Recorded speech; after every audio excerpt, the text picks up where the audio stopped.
worked with Michael, who is just like an absolute legend, right? So artistically gifted, so special on and off the screen.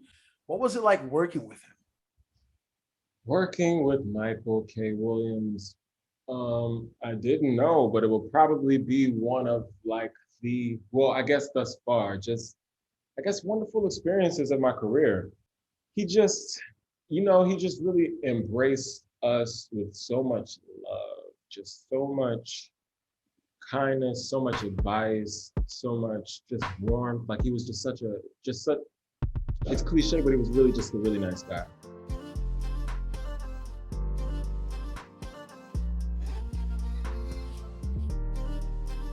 So I'm really honored to be joined by the Jermaine Crawford.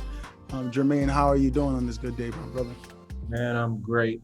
Just blessed to be alive, blessed to be here. Amen to that. First and foremost, I want to start off by introducing you to anybody who is not too familiar with you, even though I find that hard to believe, considering you come from one of the greatest TV series of all time. Jermaine Crawford is an actor, and he's also a producer, writer, and he's also does music, which I kind of found out when we connected more so later on. But how's business right now in regards to whether acting or music? Business is good, man. I'm just staying focused. I'm looking, I guess, forward to the next chapter of my career. Like you said, The Wire, not too long ago, it was actually 15 years since fourth season premiered on television. And that it was just interesting because in those 15 years, I've just done a lot of, I've been working the entire time, but there was a lot of internal development that happened. And most recently, I've been, blessed enough to work on another HBO project with David Simon, the creator of The Wire. It's called We Own This City. And, just looking forward to the next chapter and phase of my life and my career. So just really excited about that. Okay. Recently, you live in LA, but recently I spotted you via the gram, right, in Maryland, and you seem to be working on something new. Now you look like you were playing a police officer, if I'm not mistaken. You can correct me. Do you want to tell us a little bit about what you were doing in Maryland, what you're shooting, and what we could be looking forward to in that? Without saying too much, because I actually got in trouble for that picture. Okay.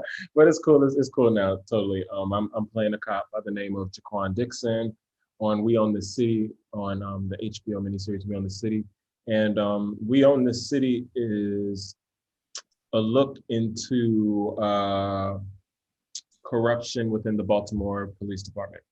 And yeah, stay tuned. It's going to be a really cool project. And yeah, when I was in Baltimore working on that, I was able to, I guess people saw my Instagram, ran into Tristan. He's working on a Broadway show, which isn't too far. New York isn't too far from Baltimore. So we were able to connect, and, it was just this really full circle moment of working with the people who started my career 15 years later, still, here, still working, still here, So yeah, it's been cool. And in regards to music, you put out an EP last year. You put out an EP. It was me, not you. I thoroughly enjoyed the music. I was just blown away because, again, I didn't know you sung until we were talking. You're like, yeah, my EP's coming out. And I was like, where you sing? And it was actually really, really, really, really good. And come to find out, you and Mac are related, are cousins. And I'm like, the whole talented acting and music thing, it just runs in the family. I definitely guess you could say that me and Tristan are related through marriage, but blood couldn't make us, any closer. Right. So I guess spiritually we're musically and artistically kind of connected by family or whatever. Yeah. So we're gonna get into The Wire, which is, arguably the greatest TV series of all time. I'm actually going to get your opinions on something a little bit related down the road in this interview. But you played Daquan, right? Weems in The Wire, a student. And I remember how we connected was I was watching The Wire for the first time in my life, bro, last year. Last summer was the first time that I watched The Wire. I always heard about it, but I've never been a really like heavy TV guy. Like Oh, that explains it. That explains so much. yeah, like I watch sports on You're TV. so new to it. I'm like, I've been hearing this is the greatest thing of all time. Even The Soprano, I didn't see it till last year. Same goes for Breaking Bad. I didn't see it till last year. And the reason that I got into it last year was we were in the house for so long with the pandemic.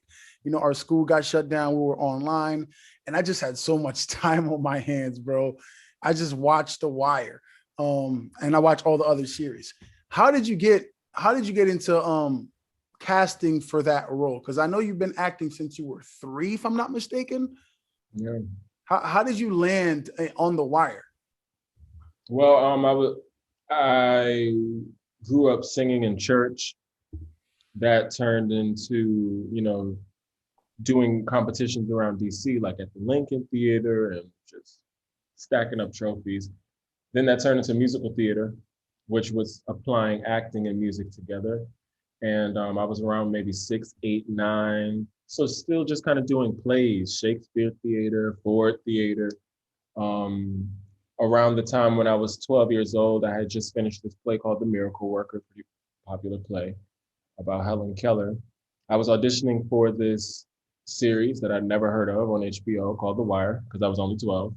Yeah. I wasn't really allowed to watch the show. Right. I didn't know what it was. I just knew that my brother was making a huge deal about me getting this freaking role. And I had to I just felt the pressure of wanting to get this for my brother, because he's like, dude, this is my favorite show. You gotta get this role. You gotta be on this show, dog. The show's so good. Yeah. I'm just like, whatever, man. So I started by auditioning for Michael Lee. Mm-hmm. That was like 3 different auditions. And then they threw Donut at me, the character Donut.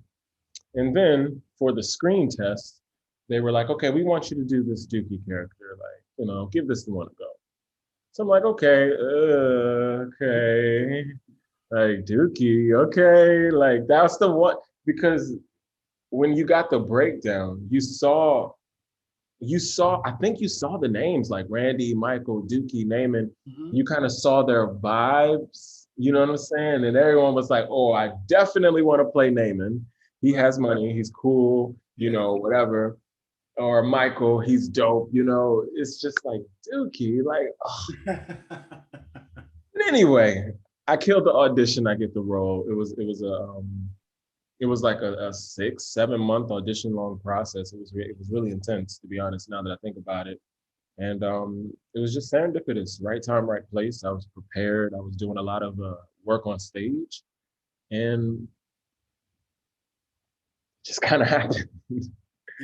Yeah. And again, you played that role, man, so well that while I was watching, the show, I went on Twitter and I just randomly said, yo, this kid reminds me of, Dookie character reminds me of one of my students who that has that teacher-student relationship that you had, and I was just like, wow, that really was like dope that he was able to bring that. How was that, watching that on TV as a real teacher in a real, because you teach in the city, right? No? Inner city, yeah. Yes. So that was literally like, that was so kind of like parallel to your experiences. What was that like, seeing that in television for the first time? That's why it struck me the way it did. And that's why I was so fond of you, because it was real life. Like that stuff happens, bro. Like I get that regularly. And to develop the relationship you have, it was literally like you were telling this kid's story. It was freaky. It was weird. Like this kid, you were telling his story, a specific student, I obviously will not say his name, but literally had that kind of like, imbalance and, lacking so much of what, kids, want to have, right? Whether it's, parental advisory or whether it's just somebody who just gives a darn, like outside of their household.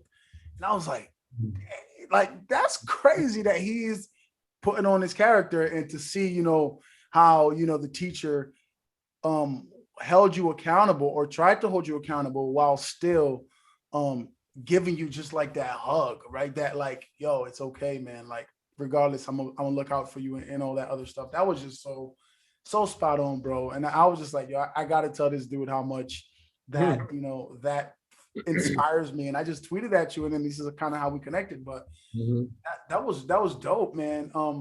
You worked with and rest in peace, Michael. You worked with Michael, who is just like an absolute legend, right? So artistically gifted, so special on and off the screen. I've actually been around him a few times, and he's just a great energy. Like, I don't even want to say great person. His energy was always just like positive and like uplifting. What was it like working with him?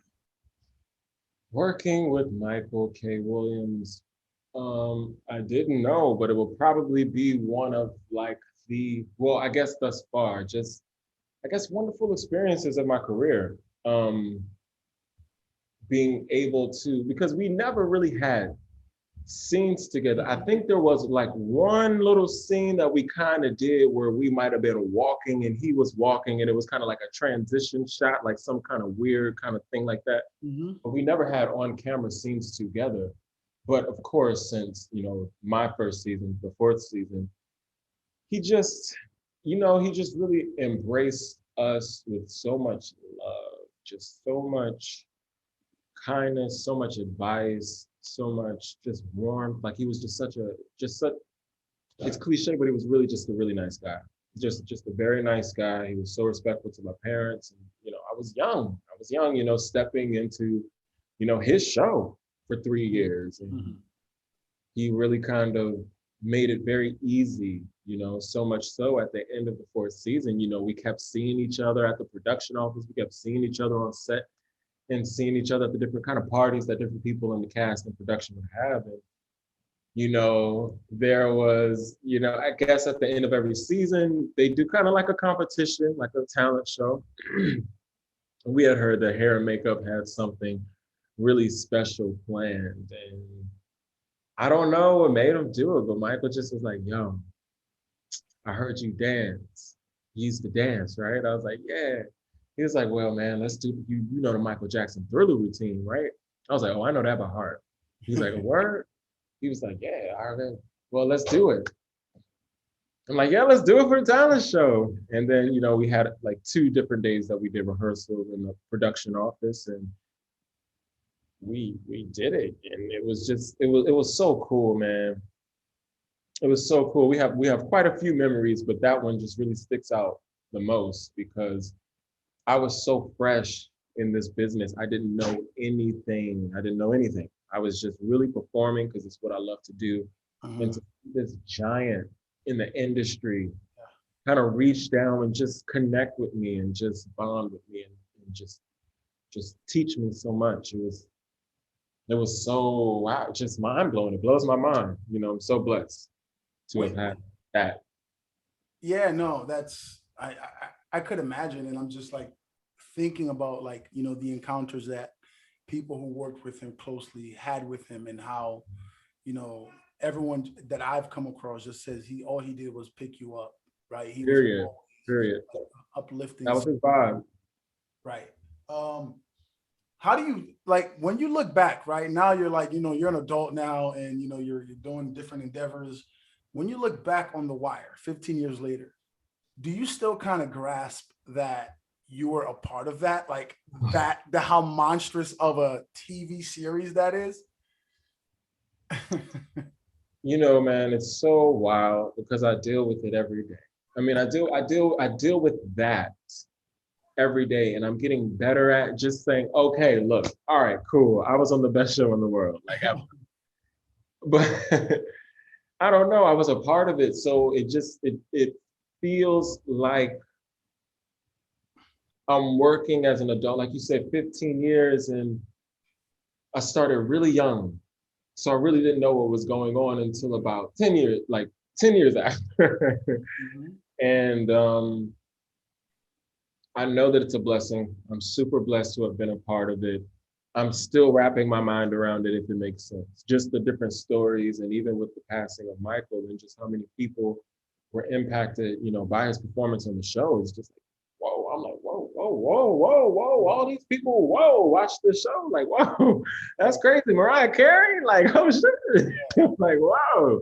But anyway, it still blows my mind by just how many people have seen the show or know it. It's like, oh, you ain't, psh.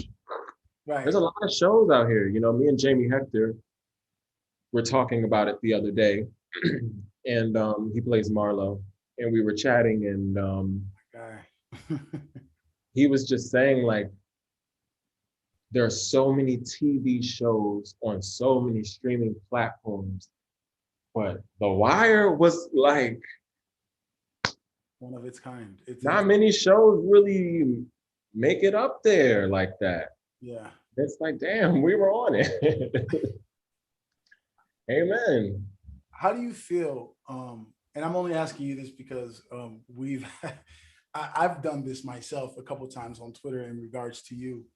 When people are talking like characters that either broke them down or characters that went out a certain type of way, you know, they bring up Opie from Sons of Anarchy. And, you know, I've thrown your name into the ring with your character that's, you know, broken me down on some sentimental level. Does it annoy you? Like, all right, man, Dookie wasn't that bad. Like, he had it bad, but, or is it just kind of like an honor that people really grasp the character like the way you played it? Well, the older I get, Dookie did have it that bad. And, you know, that encourages my work with youth to this day, that performance, and really just wrapping my mind around what I was portraying and what kids really are living through at that age when I was just on a HBO set, you know what I'm saying? So that you know, when people can identify me to that, it really is a blessing and an honor. And it took me almost 15 years to get it. But it's like the kid was so pure and innocent, and just people were rooting for him. It was such a great character to play. So, you know, people, if you know me and you call me Dookie, that's a problem. But if you don't know me, like, what else can you call me? Unless you know my name is Jermaine Crawford. Right. You know what I'm saying? It doesn't bother me. There are artists who spend a lifetime to have something that the world can know them by. Yeah. And I was able to do that at a young age. So it's just like, call me Dookie, whatever. Yeah. Yeah. Now you did play Dookie in The Wire, but you've also been a part of other shows, you know, movies and things of that nature.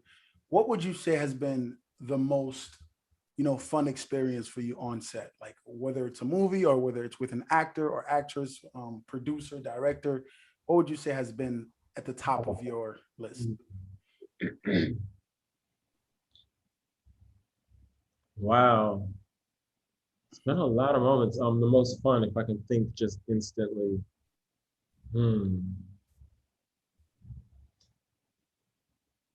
So two things. One, working with 50 Cent in the movie 12, directed by Joel Schumacher, who passed away not too long ago. So rest in peace to Joel Schumacher. But it was really cool because that was still kind of not early on in my career, but I was still in my teens and an actor and working with a rapper who I respected so much. And this is before Power. You know what I'm saying? This is one of 50's first movies. Okay. You know what I'm saying? And this was a really cool indie film. And we had camera time together. And it was the first time that I guess God was really showing me that, like, bro, you know what I'm saying? Get Rich or Die Trying was like, what? Right. Get Rich or Die Trying, how big that album was to us growing up. It was like larger than life. And now I'm on set with this guy. We're face to face, and he's like, oh, I love The Wire. And I'm like, yeah. It's like, anyway, but then there's also, I did a movie called Damsels in Distress, and Greta Gerwig, Adam Brody from Manifest, Megalyn Nwoke, and we had like this really cool dance number. And that was my first time really ever doing something as crazy as dance on camera. And, you know, it was just a lot of fun, basically. Those two experiences were a lot of fun. That's awesome. I can't imagine. All right, Jermaine, I'm not going to hold you too much longer, but I do have a couple more questions to ask you. First, as far as music, what's next for you? What are you looking forward to? Are you working on a new project or anything in the future? And you can't tell me yet? I am recording some of the, I'm recording the best music of my life thus far. Okay. I'm very confident in saying that. The things that I'm recording right now it's just better than anything I've ever done. Okay. Because I have a clear understanding of the story I want to tell in music, the space I want to feel in music. I'm very certain of a lot of things these days, and I'm just getting the music together. And just to be transparent, as an independent artist, I'm putting the pieces behind the scenes together as well, because that's a very, very important part that we as independent artists, we neglect. That if you're going to kind of quote unquote do it by yourself, you do need a team of people helping you. You know what I'm saying? So I'm putting together a very, very cool team, and we're rocking it, man. We're starting the groundwork, dude. It's getting really exciting. But stay tuned, man. It's gonna get real. It's gonna get real, bro. The music is coming. I have not given up on the music. The music is definitely coming, and the next time it'll be introduced to everyone the right way. I gotta say, I am a little disappointed, Jermaine, that you did not shoot a video for people on that. It was. I told my guys all the time. We discussed the EP to this day, and I'm like, that people record. That's a great record. Like, it reflects a lot of the real stuff, and just first of all, it was You Not Me. That record is mad smooth, right? The whole EP, like, I just be jamming to the whole EP. So when you say you're gonna put out the best music you've ever put out, I'm like, all right, that's kind of exciting to look forward to, considering I really think your EP was really, really dope. But how much of your music? Oh, go ahead. You wanted to say something? It's just funny because there's two other people who really fight for people. One, his name is James Samuel. He's a writer director. He has a really cool film coming out soon called The Harder They Fall on Netflix with Regina King and all of them. He also happens to be Steele's brother, and he really loves that song, and he doesn't fail to let me know. And my mother also lets me know that that's her favorite song that I've recorded as well. And I have a charity, a campaign for homeless youth. So that song will be kind of the song of our movement that just kind of brings everyone together, because the lyrics are very self-explanatory. So it's not over for the record. You'll see it over the years. It'll be there. It'll be there. That's exciting, Kay. All right. Last question I have for you, and then I'm gonna let you go about your day. We talked about this earlier about how The Wire, what the magnitude of that show and how that show is gonna forever live on. Literally nobody ever not brings up any top shows without bringing up The Wire. I need your top 5 TV series, bro. I might have just gotten into TV series, literally have binge watched everything in the last 12 to 15 months, from Sons of Anarchy to Sopranos to all The Wire series to Breaking Bad. What's in your top 5, bro? And you can include The Wire. That's okay to do that. The Wire. Okay. Breaking Bad. I really enjoy that. I enjoy that very much.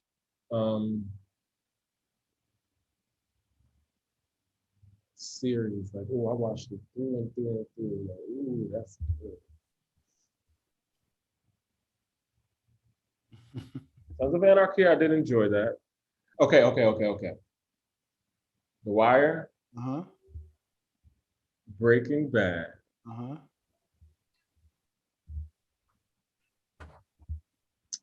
To be honest, I'm gonna have to say, like, Frasier. The writing is very good on Frasier. It's very funny. It's very hilarious. You just can't beat it. Okay, hold on. I'm almost there. All right. Okay, Frasier. Sopranos, you got them in there somewhere? Do you haven't seen that yet, to be honest. Okay. Not in a rush to watch it either. I'm kind of Wire biased. Right. HBO shows, so I'm almost drawing a blank. I don't know if any other shows. I mean, okay, if I had to throw out, Big Little Lies was really good too. Okay. The People versus OJ. I mean, it was a mini series, but I really enjoyed that too. I was gonna say, I don't know if that if that files under series, but that was absolutely creeping. Fantastic. Oh my God, just incredible. That was fantastic. Game of Thrones, you're not a Game of Thrones guy? Game of Thrones was really good, but because the last season was so interesting, I can't throw it up there with my favorites. Okay, so you got But the show was great. The show was amazing, but like, I don't know if I could watch it again. You know, Right. Once you watched it, it's like, you watched it. Yeah. for me personally, for me. Yeah. I hear you. So The Wire, Breaking Bad, you said Frasier, you got the OJ miniseries in there. And what was the fifth one from them? I don't know. Because I don't know if I really meant it, but let's just go with those top four for now, and I'm gonna hit you back with the fifth one. No doubt, no doubt. All right, yo, Jermaine, I appreciate your time, brother. This was dope. I can't wait. Man. I can't wait to see the show that you're working on, the series, and then more music. Just please keep me posted. I'm always a text away, whatever I could do. Greatly appreciate you, my boy. Thank you, man. This was awesome. And you keep up the great work as well. Keep giving back to the kids and pouring into the next generation. We need more great teachers like yourself. I appreciate it, brother. Thank you. Thank you.